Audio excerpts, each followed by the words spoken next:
You're listening to I Love It When, and I'm your host, Mo. I'm a speaker, coach, and connector. You're in the right place if you're looking for some inspiration and you're ready to truly embrace who you are. My intention with this podcast is to help you see that you are so much more powerful than you realize. Hello, everybody. Welcome to another episode of I Love It When. I'm your host, Mo, and I'm here to introduce you to a lovely young lady named Haley Anderson. I'm having Haley on the podcast because in the short time that I've known her, which is just about 2 years now, I have seen Haley confront fear and jump to the other side of it on multiple occasions now. And I love it when I have the opportunity to see someone and witness someone grow beyond what they thought was possible. Haley has inspired me, and I know that her story will reach many of you who are listening. In this episode, to give you a little bit of a teaser, we talk about how Haley has overcome a traumatic brain injury at the age of 17 to create a life by design and a life that she loves. Haley also shares some tips for what she did to keep a positive outlook despite a doctor telling her that she would never recover and would need 24/7 care and assistance. I also love talking to Haley about her intuition because she has a very obvious sense of her intuition that I think has just she's become more aware of it. And so in this episode, she shares about how she has learned to use her intuition for her business and her personal life and what that looks like and feels like, so that maybe you can identify as well what may be your intuition speaking to you. And then lastly, we talk a little bit about real estate and why you should reach out to her and connect with Haley for any real estate needs in Washington State. Now, I want you to keep in mind as you're listening to this episode that Haley is just 29 years old.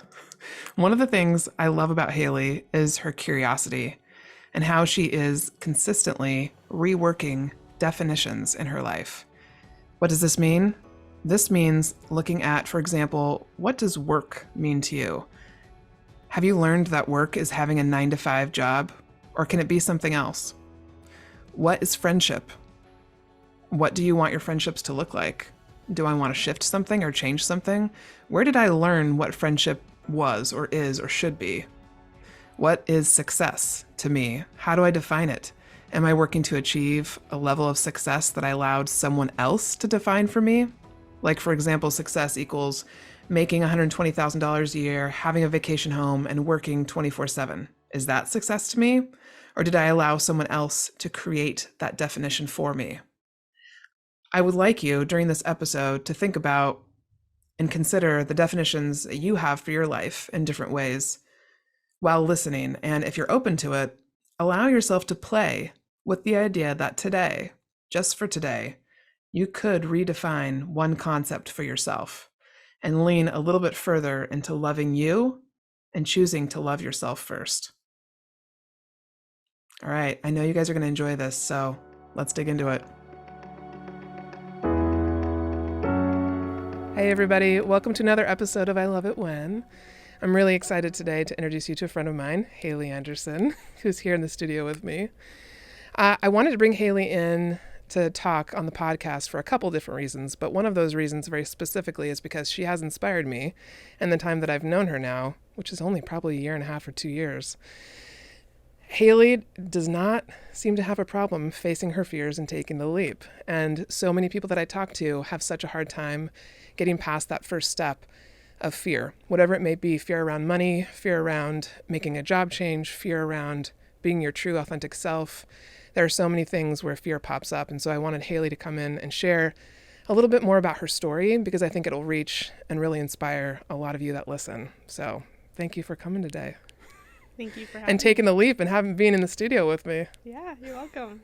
So I want to start off by just having you share a little bit about who you are, what you do. Yeah, let's start there. Okay. Hi, I'm Haley Anderson. I'm a realtor based out of Snohomish County, Washington. I'm also a third-generation real estate investor. I love hiking, yoga, being outside, and spending time with my friends like Mo. There are a number of different topics that I want to talk about today to kind of dig in to the fear aspect, but I want to start off by having you share a little bit about one of the things you told me about that I think when we met the first time for coffee. You shared with me that you had actually suffered a traumatic brain injury. And I was like, what? Like, it's not something I had, you know, and it's not something that you start off your conversations with by sharing that with people, and that makes total sense to me. But the reason I think it gives some context to people who are listening is because you have conquered so much since then and not allowed that to also be a part of what stops you from doing what you want to do. So I wonder if you can share whatever you feel comfortable sharing about what happened and when it happened and how long it's been since, to give people who are listening an idea of that part of the story. Yeah. Mm-hmm. So when I was 17, I was a junior in high school. I suffered a traumatic brain injury. Like you said, it was pretty serious. Afterwards I had to learn how to like walk in a straight line without assistance and speak in coherent sentences, without jumbling my words. It took about 4 years to fully recover. And in between the time it happened and that full recovery, I have no idea how many doctors I saw. I was at Seattle Children's, I was at Harborview, I was with my primary care provider, I was with neurologists, vision therapy, physical therapy, occupational therapy. There was a lot. And so that was between 17 and 21. And how old are you now? 26. 26. That was only 5 years ago. Almost 9. Yeah. Oh, yes. Yeah, sorry, 9. I was thinking since you felt like you recovered from it since 21. Can you share a little bit about who was Haley before that? What were you doing? What were you like as a teenager? All the things that you were accomplishing and doing? Yes. Yeah. Yes. When I was in high school, I was definitely a high achiever. Straight A's in honors classes, AP classes, college level courses by the time I was 14 or 15, I think. I was in 4 different bands, 5 different clubs. 4 different bands? 4 different bands, yes. Jeez. Yes. Very musically inclined. Yeah. I would often be awake from 5 in the morning till 11 at night, due to extracurriculars and studying, and just the massive course load that I had taken on willingly. It was 100% of my own volition. I was definitely, and still am, a go-getter, but I operated at a very, very high level. Why do you think you wanted to accomplish so much, or what brought that desire to have a heavy course load and do so many things? I think my journey into the kind of high achievement world started when I was in elementary school. When I was in elementary school, I was reading several grade levels above my peers, and my parents thought it would be a good fit for me to go into the highly capable program. And when you're in those classes, you're around the same group of like 30 to 45 kids. And so I think naturally just kind of transitioned into being in part of that peer group. And so all of middle school and high school, you're kind of around those same group of kids, and it creates almost like a sense of competition among your peers. Like, nobody says it out loud, but there's definitely a like, well, I got this on this test, what score did you get? Or I finished my paper in 3 hours, how long did it take you? Or I'm taking this class and this class, and I'm doing this club and that band and that whatever. So it's kind of I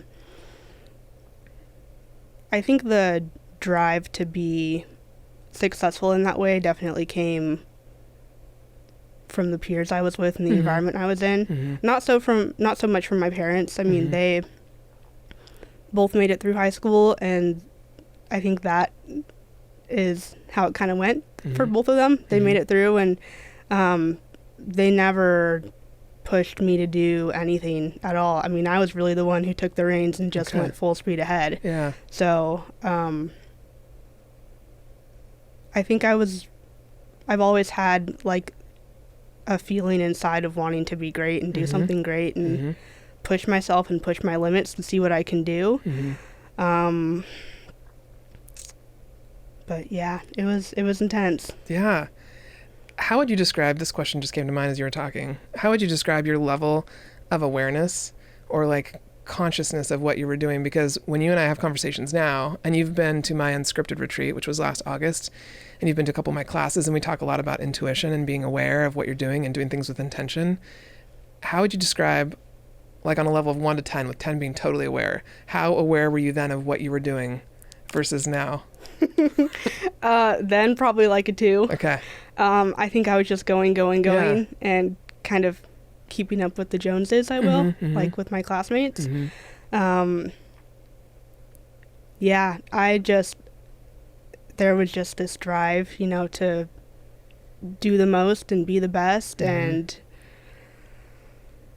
yeah, I was running myself into the ground without even realizing that I was. Yeah. Yeah. So how do you think having that brain injury affected and created who you are now? Or what changed about you? It put a full stop on everything I was doing.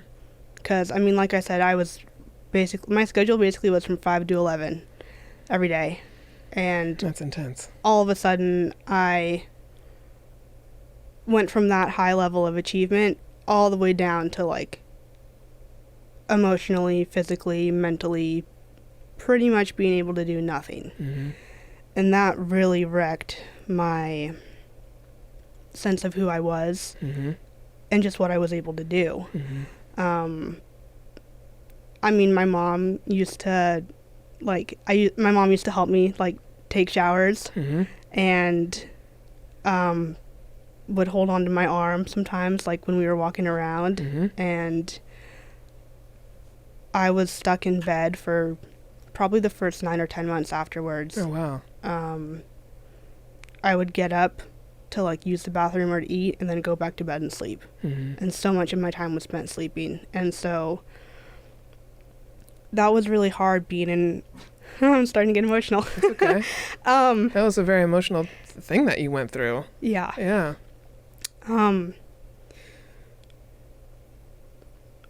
So I guess being in high school at that time when, I had just turned 17 at that point, so I had been driving for just like a year. Okay. All of my friends were doing things like going to parties and going to, spending time with each other on the weekends and going out and doing normal teenage stuff, applying for different schools, applying for different scholarships, all the college prep work. And I felt like I was stuck kind of on the sidelines watching what should have been my path or my life. Like, I was watching all of it unfold in front of me, and I was stuck there literally not able to do anything. And that was really, really hard. Was there anything you did during that time to keep yourself inspired, motivated, having hope? Like, being stuck in bed like that can definitely bring you down and change how you experience the world. And in so many ways, I can see your body and your brain you were healing and you had to sleep. Yeah. So the rest was really important to the mental piece. And just getting my brain back up and running again. Physically, it was a challenge as well. I think we were talking before we started recording about how over the past couple weeks, just thinking about coming and being on this podcast today, like, it has made me reflect a lot on that time and think about a lot of different stuff. And I remember I think I was at Seattle Children's working with a physical therapist, and they kind of helped me get onto this treadmill, and I had to hold onto the handles, and they had me walking at, I think it was 2 or 3 miles an hour on the treadmill. It was really slow. And they said, okay, like, to build up your stamina, you're going to do this for 5 minutes a day. So I was like, okay. So I started with that. And they said it was really important for me to be physically doing things because it was sending, like, fresh oxygenated blood to my brain, and it would help with my healing. So there were a lot of days when I really didn't want to do that, but I would just think, okay, my brain needs oxygen, I'm going to go do this. And so I started with that. And then I don't remember the exact timeline because my memories of that time are pretty fuzzy still, but after some period of time, I signed to walk a 5K with my mom. I held her hand most of the way, and I had to sit down and stop every couple hundred yards because I was so exhausted physically. But I made it through. And I remember being at one doctor's appointment with, he was supposed to be like I can't remember if he was a neurologist or what exactly his title was, but he was supposed to be like the best of the best for the area. Yeah. And I remember, and it was right after it was pretty fresh after my brain injury. And I remember he was telling my mom, and I was kind of sitting there like a zombie almost, like just not reacting to anything. And I remember hearing him tell my mom, she had been asking about college, like, when do you think she'll be able to go back to school? When can she enroll in classes? You know, what is your, like, timeline for her? And he looked at my mom and he said, yeah, that's not going to happen. Like, be prepared for her to have, like, 24/7 care. Like, be prepared for her to have a caregiver for, like, forever, because she's basically going to be a vegetable. And I remember thinking, I kind of just looked at him, and I didn't say anything, but can I say bad words? Yes. Okay. I remember looking at him and thinking, like, fuck you. You have no idea who I am. Yeah. Yeah. So, started with the treadmill, did the 5K, and then however many months later, I ended up running a half marathon, which is over I think you told me that was like 9 months later or something. Not that long. Yeah, and it's over 13 miles long. Yeah. And I think it was that one appointment when that doctor said that, and I was like, whoa, you think I'm going to be like this forever? Like, absolutely not. Absolutely not. Yeah, I just got chills. I think that, like, that whatever, it was almost like he was given that message to give to you, to light the fire in you, to give you that oomph of adrenaline to say, nope, that's not actually what's going to happen. Yeah. Yeah. That's amazing. Yeah. We were also talking a little bit before the episode about how did this change your relationship with other people in your life? Like, how did this change your relationship with your parents, or how your parents operated, or your friends and family? Can you share a little bit about that? Yeah, the friend group that I had I don't want to say abandoned me, but that's pretty much what happened. Because, you know, like I said, I was part of that group that was just go, full schedule all the time. And if you're not there participating in it, I mean, you kind of get blown to the wayside. And one of the most startling things, I think, for me after I didn't come back to school was that I remember only one person coming to check on me, and it wasn't anybody from my friend group. It was a girl that I had played basketball with in elementary school, and I guess my mom had told her mom what happened, and her mom told her, and so she came to, like, my house to bring me flowers and check on me. And I didn't get that from my friends. Yeah. And so I think the brain injury was helpful because I think it definitely accelerated the track that my relationships were on. I think after high school, that's kind of a natural progression for everybody, is you kind of just lose track of the people that you went to high school with. It sounds like you also gained some awareness that some people don't get until later about like, what are friends really, and what kind of friends do you want? What are their characteristics? And in some ways, it was kind of a filter. Yeah. And then my family. Ooh, that's a big one. I know it was hard for my sisters. They were, I think, 11 and 14 at the time. Oh, wow. So from what I've gathered, like, at that time, it just looked like, oh, Haley doesn't have to do her chores anymore. Mom and Dad are giving all their attention to Haley. Why aren't we getting that attention? You know, why is everything about Haley now? And so I think that created a little bit of a rift or like some friction in the relationship that I had with them. Makes sense, yeah. My emotions were also very unstable at that time. Okay. Just because it really affected everything with how I was functioning. But the emotional instability, like, I'm a very calm and happy person by default. And during the early part of recovery, I was very, like, unstable, would snap at people and get irritated and angry about things very quickly. I mean, looking back on it now, I feel really bad. My youngest sister, plays, It's okay.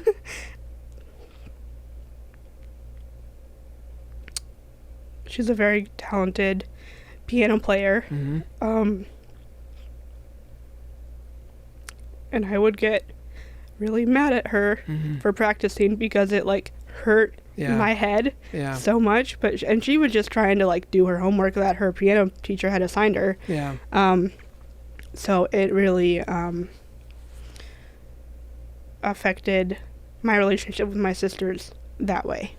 I can also imagine, too, because you were such a talented musician from what you told me, that was also just probably like, I want to be able to do that. Yeah. And then with my parents, I mean, like, I can't imagine having a kid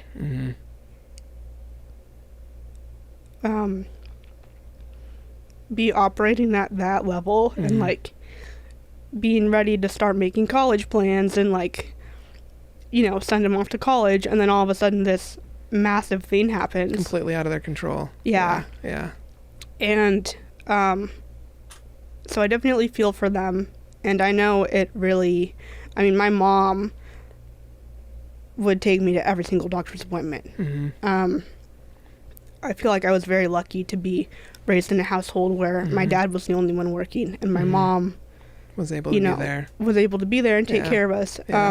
My dad would go do, like, the labor part of their business, and my mom would do all the bookkeeping. So she was able to stay home and work from home. And because their whole lives, it sounds like that since you guys were born, they've had this construction business.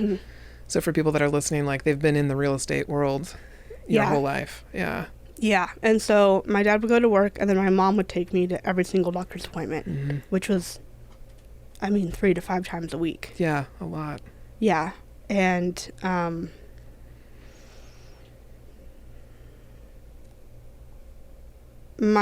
know my mom has always been very proud of, like, me and my accomplishments throughout life, and she's very, very, wow, I did not think I was gonna get this upset. That's okay. Like you said, kind of going back and reliving some of those things and realizing how far you've come is huge. Yeah. But my mom has always been very, very proud and very vocal about that fact, and my dad is more distant isn't the right word, but kind of, like, admiring from afar. And I know he was very, very proud of what I was able to do, just with my schoolwork and as a musician too. I was very, very talented. And what instruments did you play?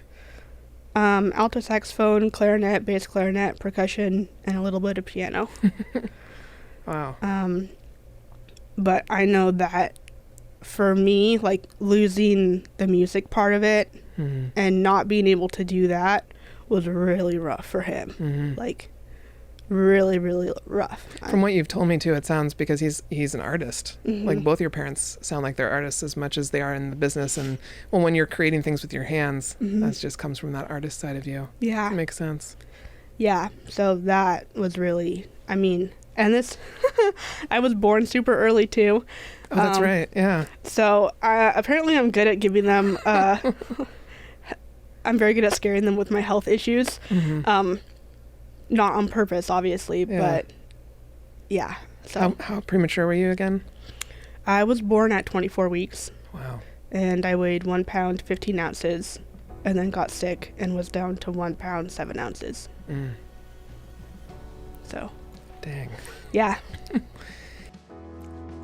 Hey, I'm popping in for a moment to let you know that if you're interested in working with me one-on-one in a small group, or you'd like to attend one of my upcoming retreats, please reach out or add yourself to my email list. You can go to iloveitwhen.org and scroll to the bottom where you'll see there's a spot to sign up. I also love to speak, teach, and create experiences for small, medium, or large-sized companies. If you know someone that I should know, please connect us. I'm looking to utilize I Love It When to create global change, and that will require collaborating with all of you. You're all so much more powerful than you realize. Remind yourself of that today. Yeah, so when you're thinking about where you are now, 5 years after where you said you felt like you had, I think also too about the fact that the brain is developing between 0 and 25 years old. So it happened at a time when a lot of that development was still happening. And yet, from what I know of you now, you have your own real estate business. You work at an awesome bakery.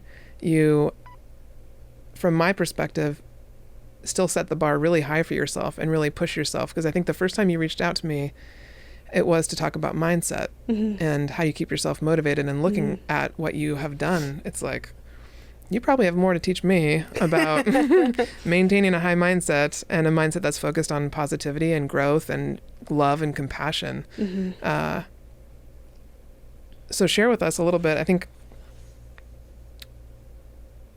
did it change what you wanted to do with your life? Because that happened, did it change what you thought you were going to do? Yeah. Okay. For sure. How so? When I was in middle school was when I first got the idea that I wanted to be a doctor. And that was part of my drive in high school, was to do so much, was because I wanted to be a pediatrician. I really love kids. I love working with kids. And I think that being in the medical industry is a very noble profession because you get to take care of people. And so before my brain injury, I was kind of on that track of wanting to get into pre-med. I had my whole plan laid out for how I was going to go to Everett Community, do my prereqs, transfer to UW, do all of my pre-med stuff, and then do medical school there as well. And after the brain injury, I missed the whole second half of my junior year of high school, and I only took one class my senior year, and that was the last requirement that I needed to finish all of the credits to graduate high school, because I had taken so many AP and college level classes in the previous years. I had a whole bunch of credits built up, and that's the only reason why I was able to graduate on time. So after high school, I went to Everett Community College, and I finished my associate's degree. It took me 3 years. The first year I was there, I was taking, I think, just one class a quarter. So it did take me longer to finish that. After I finished my associate's degree, I didn't know what I wanted to do, and I didn't think it was justified enrolling in a university when I didn't know what I wanted to do, and I didn't want to go spend years and tens of thousands of dollars to pursue something in the hopes of finding what I wanted to do. So I felt like at that point I still wasn't physically able to do the intense, rigorous schooling that, was required to be in the medical field. And so after I graduated with my associates, I bounced around to a lot of different retail jobs. And then I ended up at AAA, which actually has a travel section. So I was a travel agent for AAA, like the roadside service people, roadside assistance service people. And I did that for about a year. And then the pandemic hit, and then nobody could travel. So I got laid off. And in the middle of that is when I met Mac, my boyfriend, and he encouraged me to apply for my real estate license. Gosh, I didn't realize it was in the middle of the pandemic when you met him and all that happened. Yeah. So then we met through, I think it was Jennifer Beatles and the real estate investing piece, and you reached out to me about mindset, and we started connecting and talking, and then you said yes to my unscripted retreat. what made you want to go to that event or have that experience? You wouldn't stop bugging me. Oh yeah, it was my fault mostly. You said I needed to be there. Yeah. And I was interested. I mean, I've been Yeah. interested in coaching with you for a long time, and when I first contacted you, couldn't afford it. Honestly, couldn't afford it. And then even the retreat. She says honestly because we talk a lot about money and finances and limiting beliefs around that. Yeah. But yeah, I thought it sounded like an amazing experience and something that I kind of needed to do. I didn't know how I was going to do it because I didn't have the funds for it, and we ended up finding a very generous individual who offered to cover me. Yeah. So what do you think? I said okay. How did that experience, what was it from that experience? What did you take away that has helped the most with where you're at now? From Sedona? That taking breaks and resting and having fun is equally as important as working. Yeah. And that it's okay to shift what you're doing in your business. Basically that I'm the boss of me and I can do whatever I want and there are no rules. Yes. And like, it's so funny because I don't know if it's society or family or whatever sets up these like boxes or rules or guidelines that I think that I didn't even know was there. And so to be able to come to your retreat and be around other individuals who were also working in their businesses. And it was kind of funny because I feel like we all showed up with an idea of what we were doing in business when we first got there. And then by the end... I think it shifted for everybody. It did. Yeah. Yeah. Everyone left with a kind of different idea of how their business was going to go or a different mindset than how we first showed up. I love that. I feel like you brought... Also, one of the things that I really appreciated about having you there, and I think this is why I felt like you were supposed to be there, even though I didn't recognize this in the beginning, is your curiosity. You are so open and curious about everything, and kind of like what I was sharing on the way in today to the studio, I've recognized that curiosity comes from the universe, from the divine, whatever you want to call it, which is pure, positive, loving, compassionate energy. And I could sense that from you. And when you're an ingredient in that space, it changes the conversation. It brings about new perspectives, new words, new ways of thinking. So even though you were the youngest in the group, you added that component, which is a very wise component, because there are some people that are very stuck in their ways. And so I feel like that curiosity, do you feel like you had that before your brain injury, or was that more came after? That's a really good question. I think so, a little bit. I've always been, my whole life, I've always been very good about wanting to do something and then just executing it immediately. Like, I decided I was going to run a half marathon after my brain injury. Like, who does that? And I decided I was going to do it, and I just did it. Yeah. And then after I did that, I thought that running wasn't hard enough, and I wanted to level up, so then I joined a CrossFit gym because there's nothing I could think of that was harder physically than CrossFit. Yeah. And I think I have always been pretty good about being curious about things and willing and wanting to try new things. I have heard that from friends in the past, is they admire my ability to just go do something. And I don't know if it's just the way that I'm wired, because I don't really understand why other people don't just go for things and just go do it and go try. But I think the brain injury also gave me a perspective of nobody thinks it's going to happen to them. Yeah. And life can shift at any minute. And I would rather spend my life trying new things and being curious and being happy and trying to go extract as much fun and as much like positivity out of life as possible, because those were some really bad years, and I don't ever want to go back to that kind of like mental space that I was in.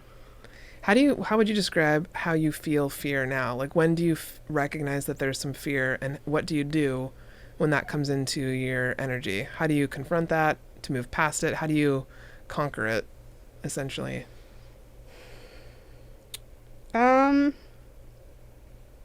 really the only fear that I feel on a consistent basis now is around finances. Okay. Honestly, in real estate, it can be very volatile.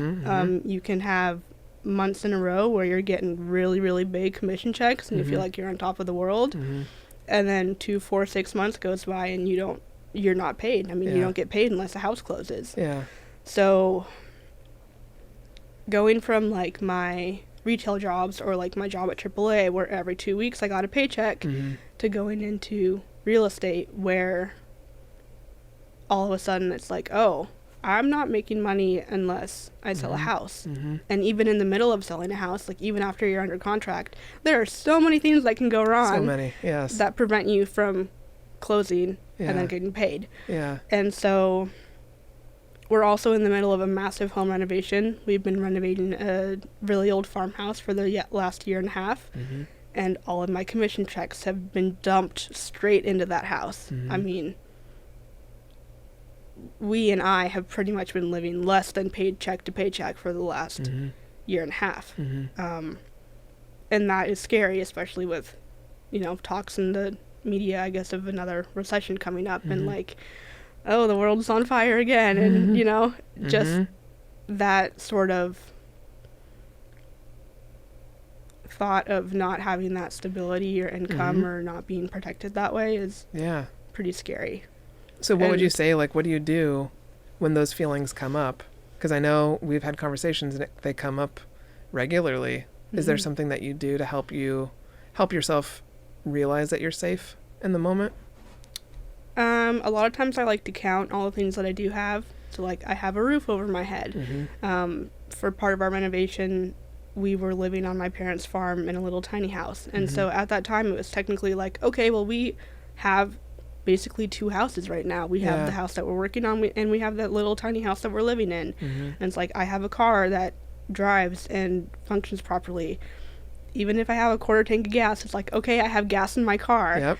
Even if, it's only $5 left in my checking account, it's okay, cool, I have $5. I can go buy like some iced tea or a coffee or something with that last $5. Like, I have a body that went through something really traumatic, and I am still intact. There are a lot of people like with brain injuries that do not come out very good on the other side. And I am really, really lucky to still be here and to be functioning as well as I am. So yeah, and then something I learned from you too is, do I have what I need right now? And taking stock of exactly what you have in the moment, and like, okay, I'm alive. I have clothes in my closet. I have a bed I can sleep in. I have a roof over my head. I have food in the fridge, and I have my family. Yeah. We were talking about that on the drive in too, how when you recognize that there are people around you that are either feeling resentment or anger because they're living in the past of what happened, or they're feeling anxious because they're future tripping about the future, which they can't control. So that's when you recognize that you're not in the present moment. So recognizing, wow, today I have what I need for dinner. I have what I need so that we can have breakfast tomorrow. I actually, when I stop and recognize, I have everything I need right now. And it's a really hard place to be in, because I think, like you've referenced, Western culture and society in the U.S. tells us that we need to have 6 months in advance, probably more like a year or like 5, 10, 15 years of money saved up. Like, this is what our life should look like. And if you don't have that, then you feel like you're always lacking something, which I think is also part of what happens with how, I don't know what the right word is to use, but how people sell things to us. Like, if we're in a place of lack and feeling like we always need something, we will be wanting to buy something, whether that be clothes, material items, things that we think will make us happy. So I think you've done something tremendous in being able to put this mindset to use at 29 years old. I wish I were where you were, in terms of just recognizing what you have in the present moment, and also the motivation that you have around curiosity and learning new things and bringing new perspectives into your life. It's really unique.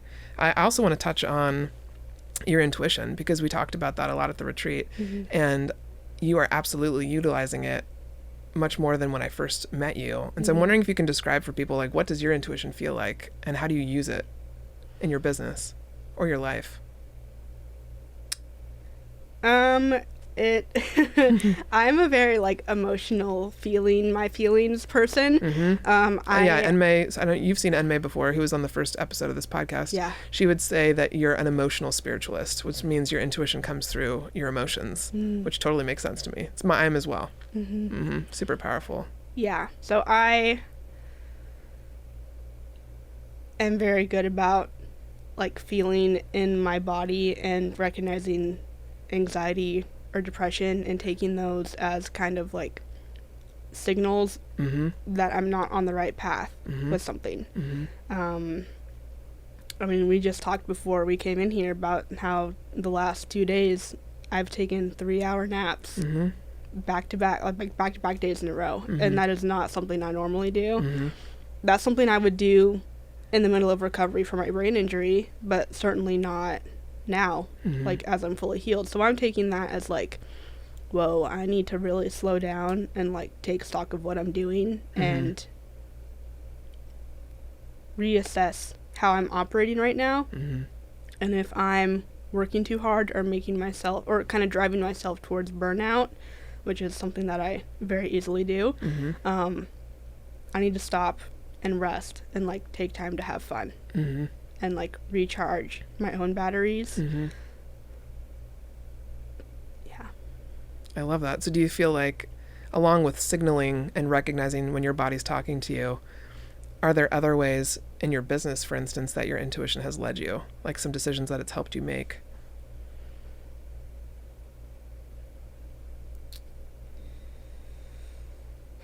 Yeah. I mean, just getting my real estate license and leaving the retail job that I was at. That was a big one. That was really scary, but I felt like that was something I needed to do. I've been with 2 different brokerages previously, different from the one I'm at now, and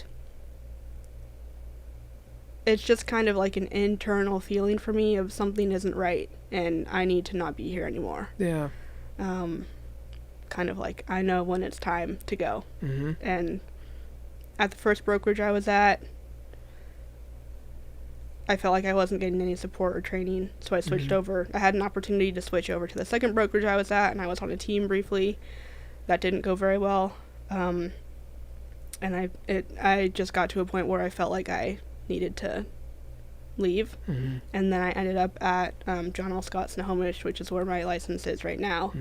And I could not be happier. Like I love it there so much. I mean, I have so much support and training that hasn't ever been available to me before, and everyone there really, really cares about not only my success in business but also as a person, and making sure I'm taking time to take care of me, and I'm going out and doing fun things that I enjoy, which is so opposite from how the real estate industry as a whole I think operates, where you need to sell 10 houses, and if you're selling 10, okay, now you can do 20. And if you're doing 20, okay, you can do 40. Constantly pushing you up. Yes. Yes. For someone who's just learning to use their intuition, or even learning what intuition is, what are like a couple of tips that you would give someone to practice using their intuition? Make a list of what kind of your ideal dream life, I guess, looks like, and then make a list of how your life is right now and what your daily schedule looks like. That was really helpful when you had me do that, is like write out what you want your daily life to look like, and then write out like what your daily schedule is now, and then look at the two, and when you look at the two, it's like, whoa. Yeah, I feel like your dream life included a lot about a farm and chickens and goats, if I'm right. Yeah. Which is part of that kind of slowing down and living with actually like the pace of the earth more than the pace of the real estate world, or what they want you to have it look like. Yeah. So definitely making those lists. And then also, it's really hard to drown out the noise of expectations of others or society, or, you know, when you have bills and a mortgage and all these different requirements or responsibilities that you have to take care of. It can be very hard to get out of the, I guess, scarcity mindset of I gotta go and take care of this and this and this. And it can be so hard to detach yourself from those expectations and kind of lean more into what do I want to do with my life and my time and what makes me happy. And if you can constantly every day be leaning a little bit more into, Jess Williams calls it that better feeling thought. Yes. You know, like, I think just finding ways to shift into a environment and mind space that makes you feel a little bit more happy and more happy and more happy and more happy each day.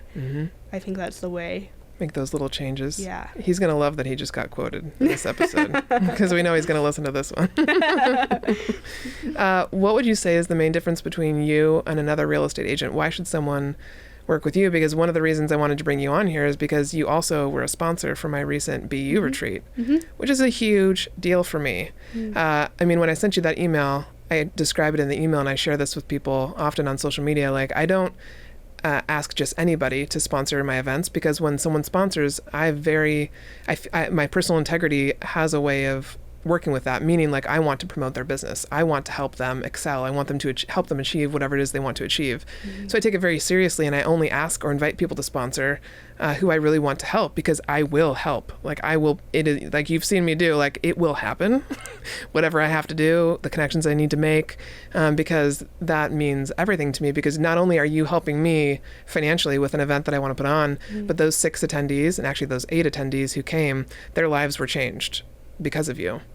Like that's a big deal to me. And so part of the reason I wanted you to come on here is because I want to help your business and I want people to know that in Snohomish County and around Snohomish County, you're available to help them in real estate. And I would so much rather have them utilize you, someone who I know, trust, and love, and who I know also educates themselves constantly, than someone who doesn't spend any time, because there's a lot of real estate agents who don't spend time really crafting or honing their craft, and you do.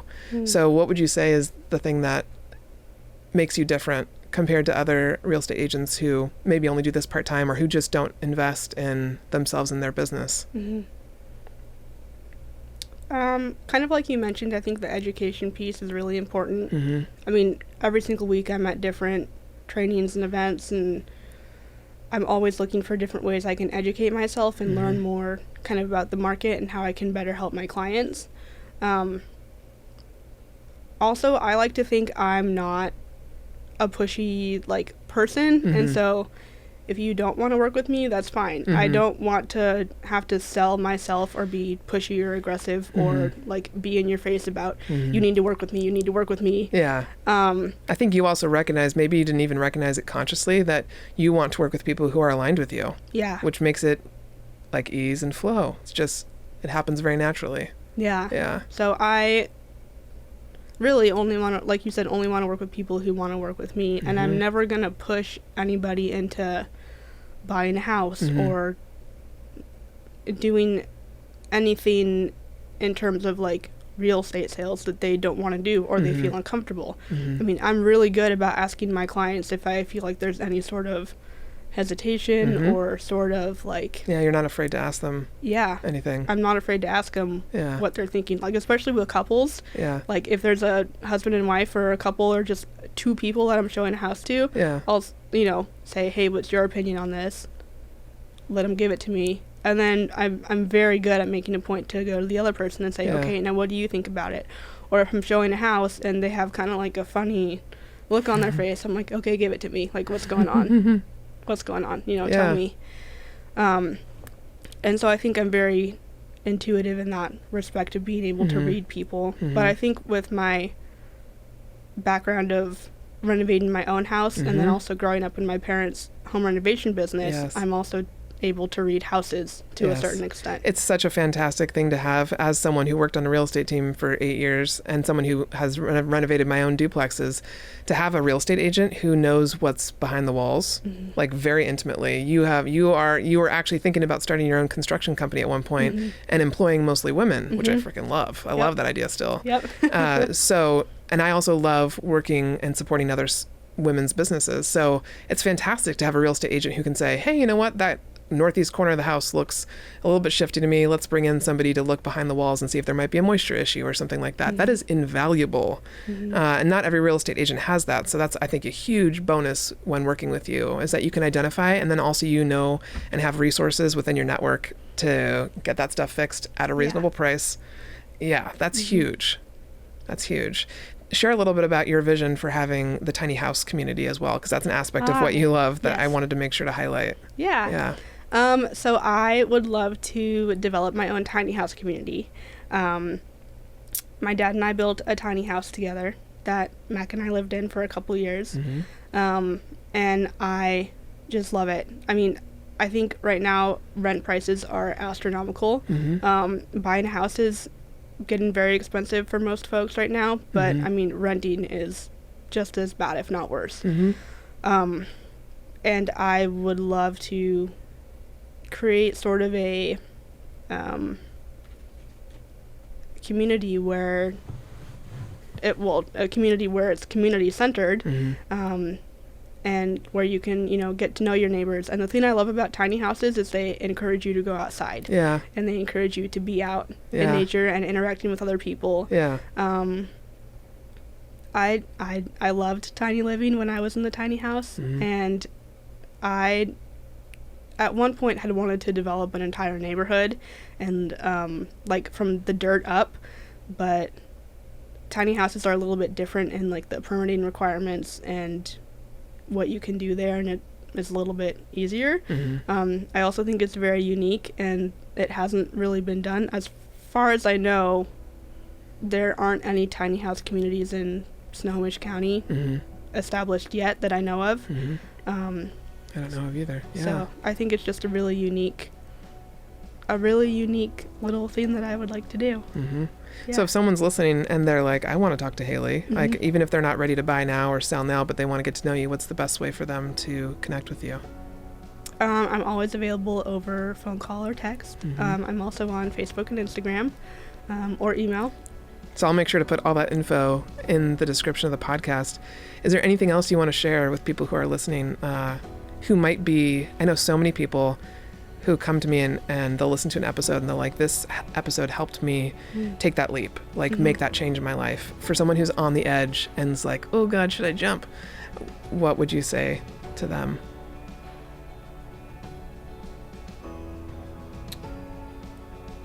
You're a lot more capable than you think you are. Coming from somebody whose body did not work very good at one point, and mine did not work very good at one point. If you are able to get your mindset into, yes, I can do this, and you surround yourself with a really good community and a supportive environment and people who love you and care about what you're doing, I mean, there's nothing you can't do. Yeah. You're an excellent podcast guest, and I love how much that statement is in line with what I tell people who come to my retreats, which is you are so much more powerful than you realize. So I always ask everybody this question at the end: what is your I love it when for the world right now?